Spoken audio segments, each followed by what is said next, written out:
સર્વને મારા જય શ્રી કૃષ્ણ. પુરુષોત્તમ માસની આજની અમૃતધારામાં ગૌ સેવાનું ફળ. આજની વાર્તા છે ગૌ સેવાનું ફળ. એક ગરીબ સોનારણ બાઈ હતી. નાના સરખા ઘરમાં રહેતી. ઘરમાં બીજું કંઈ ન મળે. પોતાના નિર્વાહ પૂરતું દળનું કરી પ્રભુનું ભજન કરી દિવસો પસાર કરતી. એક દિવસ બાઈના ઘરેથી થોડે દૂર કથા વાંચવા લાગી અને બાઈ માળા લઈને કથા સાંભળવા બેસી. કથાકારે પુરુષોત્તમ માસ ન હોવાનું મહાત્મ્ય સંભળાવ્યું અને અંતમાં યજ્ઞ ફળ વિશે કહ્યું. જે ભાવિકો યજ્ઞ કરે તેને મોટા પુણ્ય પામે. પુણ્ય પણ એવું પ્રબળ કે માનવીનો જન્મ મરણના ફેરામાંથી છુટકારો થાય.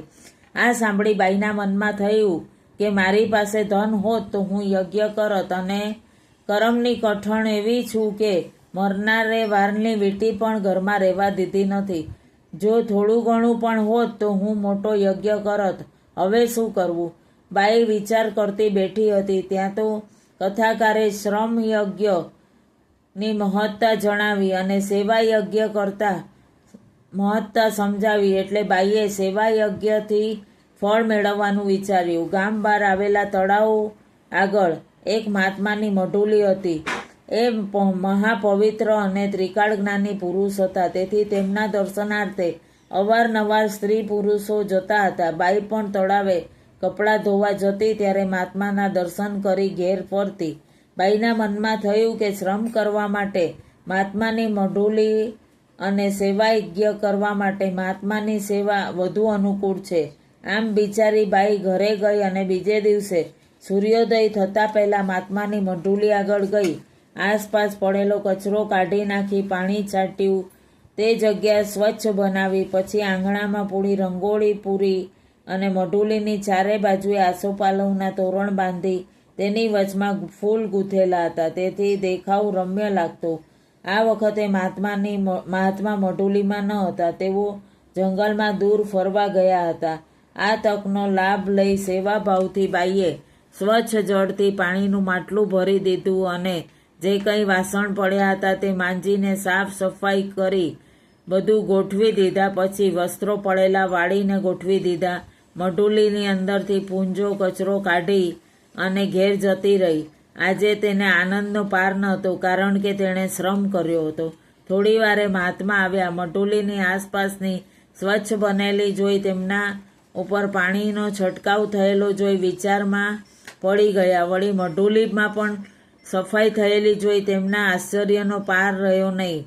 સમજ્યા કે સેવાભાવીનું આ કામ છે. તેથી તેણે મનમાં ધન્યવાદ આપવા લાગ્યા. બાઈ પણ એવી ચતુર હતી કે રોજ વહેલી સવારે જ્યારે મહાત્મા જંગલમાં ફરવા ગયા હોય ત્યારે મઢુલીની બહાર અંદર સ્વચ્છ કરી આવતી અને મહાત્મા જ્યારે બહારથી આવતા ત્યારે સફાઈ જોઈ અચંબામાં પડી જતા. મહાત્માની પ્રસન્નતાનો પાર ન રહેતો. એક દિવસ તેઓ સોનારણ બાઈને શ્રમ કરતી જોઈ ગયા. તેમણે બાઈની પાસે જઈ કહ્યું, હે ભલી બાઈ, આ ગુપ્ત સેવાનું કારણ શું? બીજાના સુખને ખાતર તું શું કામ શ્રમ ઉઠાવી રહી છે? હું તારા પર પ્રસન્ન છું. કહે તારી શું ઈચ્છા છે? એ બાઈએ નમન કરી કહ્યું, મહારાજ, કથાકાર રોજ કહે છે કે ભાવિકો યજ્ઞ કરે. યજ્ઞ કરો તેનું ફળ અધિક છે, પરંતુ યજ્ઞ કરવા માટે ઘણી સામગ્રી જોઈએ અને મારી પાસે તો રાતી પાઈ પણ નથી. એટલે હું શ્રમ યજ્ઞ સેવા યજ્ઞ કરું છું. એ પણ યજ્ઞ જ કહેવાય. તે કહેવાય ને, સંત સેવા પણ ધર્મ છે. મહાત્મા બોલ્યા, બાઈ, તને અશ્વમેઘ યજ્ઞનું ફળ મળે તે માટે તું પુરુષોત્તમ મહિનો કરી રોજ સવારે નદીએ નાજે. અઠવાડિયા પછી પુરુષોત્તમ માસ બેસશે. આખો મહિનો તું વ્રત કરજે. ઉપવાસ ન બને તો એકટાણું કરી ગાય માતાની સેવા પૂજા કરજો. ભક્તિભાવપૂર્વક વ્રત કરીશ તો રોજ ગાયની સેવા પૂજા કરીશ તો તને બધાએ દિવસોનું અશ્વમેઘ યજ્ઞનું ફળ મળશે. તારા સદભાગ્યે અધિક માસના આગમનને હવે કોઈ વાર નથી. પ્રભુ તારું કલ્યાણ કરશે. જોત જોતામાં પુરુષોત્તમ મહિનો આવ્યો અને સોનારણ બાઈએ તો ભાવપૂર્વક વ્રત કરવા માંડ્યું. રોજ સવારે વહેલી નદીએ નાહી સ્નાન કરી સેવા પૂજા કરતી, ગાયની પૂજા કરતી, એકટાણું કરી આખો દિવસ પુરુષોત્તમ ભગવાનની ભક્તિમાં વિતાવતી. આથી તેને રોજ અશ્વમેઘ યજ્ઞનું ફળ મળવા લાગ્યું. અને તેને ફળ મળે છે તેની શું ખાતરી? કુદરતનું કરવું ને ગામનો રાજાનો કુંવર ગરમીના રોગથી પીડાતો હતો. આમ તેમ તંદુરસ્ત અને રૂપાળો, પરંતુ આખા દેહમાં દાહ ઉઠી અને એવી બળતરા થઈ કે ઘડી પર પણ ચેન ન પડે. રાજાએ મોટા મોટા વૈદ્યોને બતાવ્યું, પણ કોઈની દવા કામ ન આવી. જોગી જતીને બોલાવ્યું, ભૂવા ભરાડીને બોલાવ્યું, બધાએ જુદા જુદા ખતરા કર્યા, પણ સફળતા મળી નહીં. કુંવરની બળતરા મટી નહીં. એક વડાએ કોઈ સિદ્ધ પુરુષ રાજાના મહેલે આવ્યો અને રાજાના કુંવરને બતાવ્યો. સિદ્ધ પુરુષે કુંવરના કપાળની રેખાઓ જોતાની સાથે કીધું કે હે રાજન, તારો દીકરો કોઈ દવાથી નહીં પણ મંત્ર તંત્રથી સારો થશે નહીં, પરંતુ કોઈ ભાવિક તેને અશ્વમેઘ યજ્ઞનું ફળ આપે તો તે કુંવરનો દાહ મટી જાય. ધર્મના ફળના પ્રતાપે કુંવર સાજા થઈ જશે. આટલું કહી સિદ્ધ પુરુષ ચાલ્યા ગયા. અને તરત રાજાએ પ્રધાનને બોલાવી કહ્યું કે રાજ્યભરમાં તપાસ કરાવો કે અશ્વમેઘ યજ્ઞ કોણે કર્યો. બીજે દિવસે તપાસ કરવા ગયેલ સેવકો પાછા ફર્યા અને આને કહેવા લાગ્યા કે મહારાજ, રાજ્યમાં એવું કોઈ નથી જેણે અશ્વમેઘ યજ્ઞ કરાવ્યો હોય, અને એના ફળની આશા રાખવી ઝાંઝવાના જળ જેવું છે. રાજા તો નિરાશ થઈ ગયા. અરે રે, રૂપાળા રતન જેવો કુંવર આખી જિંદગી બળતો જ રહેશે. એવામાં સેવાભાવી સોનારણબાઈને ખબર પડી અને તેણે માંદા કુંવરને અશ્વમેઘ યજ્ઞનું ફળ મળે તો સાજો થઈ જાય તે જાણી. તેથી તે એક દિવસનું ફળ આપવા હરખભેર મહેલે દોડી ગઈ અને રાજાને નમન કરી કહેવા લાગી, મહારાજ, આપ કહો તો હું કુંવરને અશ્વમેઘ યજ્ઞનું ફળ આપું. ગરીબ બાઈની મોટી વાત કરતી જોઈ રાજા નવાઈ પામ્યો, કારણ કે અશ્વમેઘ યજ્ઞ કરવો કોઈ જેવા તેવાનું કામ નથી. આ બાઈ તેનું ફળ આપવા આવી છે તે મનાય કેમ?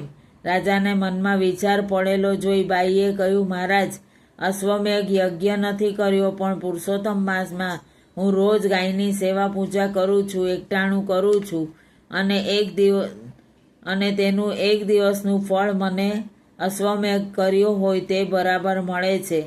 આવું મહાત્માએ કહ્યું છે.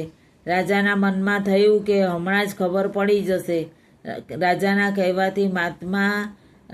કહેવાથી બાઈ પવિત્ર જળ લઈને આવી, ચારે દિશાએ છાંટ્યું અને જળ હાથમાં લઈ આંખો મીચી અને પ્રાર્થના કરવા લાગી, હે પ્રભુ, મારા વ્રતનું તેમજ ગૌ સેવાનું અશ્વમેઘ યજ્ઞ કરવા બરાબરનું ફળ મળતું હોય તો એક દિવસની સેવાનું ફળ હું રાજી ખુશીથી આ કુંવરને આપું છું. કુંવરનો દાહ મટે અને એને શીતળતા થાય. આમ કહી બાઈએ સૂતેલા કુંવર ઉપર જળ છાંટ્યું. થોડુંક જ જળ મુખમાં રેડ્યું અને તરત જ એના દેહમાં બળતરા બંધ થવા લાગી અને થોડી વારમાં દાહ મટી ગયો. રાજા આશ્ચર્યમાં પડી ગયો અને આ તો કેવો જબરો અજબ ચમત્કાર થઈ ગયો. ઘડી પહેલાં રડતા કુંવર અત્યારે શાંત બની ગયો અને મુખ પર તાજગી છવાઈ. રાજા આમ વિચાર કરતો હતો ત્યાં તો કુંવર પથારીમાંથી બેઠો થઈ ગયો અને ઝડપથી પલંગ પરથી ઉતરી અને સોનારણબાઈના પગે પડી કહેવા લાગ્યો કે માં, તમે તો મને હજી જીવતદાન આપ્યું, નહીતર મારી સી વલે થાત.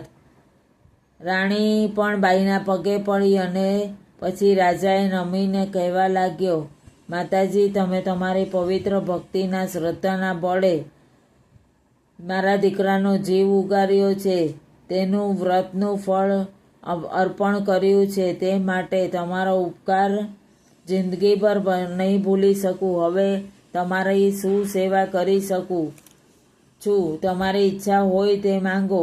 તમારા માટે રાજ્યનો ખજાનો ખુલ્લો છે. બાઈએ કહ્યું, પુરુષોત્તમ ભગવાને ઘણું આપ્યું છે. મારે એકલા પંડને જર ઝવેરાતના ઢગલા મળે તો પણ શું કામના? હું તો એટલું જ માંગુ છું કે હજુ પુરુષોત્તમ માસના 7 દિવસ બાકી છે, તો તમે બધા 7 દિવસ પુરુષોત્તમ ભગવાનનું વ્રત કરો, ગૌ સેવા કરો, જેથી સર્વનું કલ્યાણ થાય.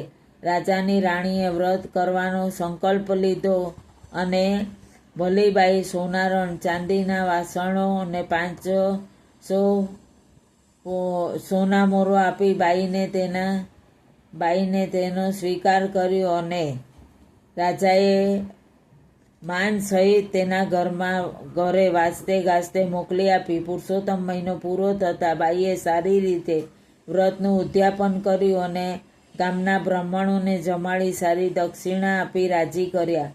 ગૌ સેવાનું ફળ ઘણું, જેમાં દેવોનો વાસ. ગૌનું પાલન જે કરે તે ઘર સદા ઉલ્લાસ. પ્રભુ ભક્તિ અને ગૌ સેવાના પ્રતાપે સોનારણબાઈ સુખી જીવન જીવી અંતે તે વૈકુંઠમાં વાસ થયો. ઇતિ શ્રી પુરુષોત્તમ માસની અમૃત ધારામાં આજની વાર્તા. ગૌ સેવાનું ફળ શ્રી પુરુષોત્તમ ભગવાનને અર્પણ. આપ સર્વને મારા જય શ્રી કૃષ્ણ.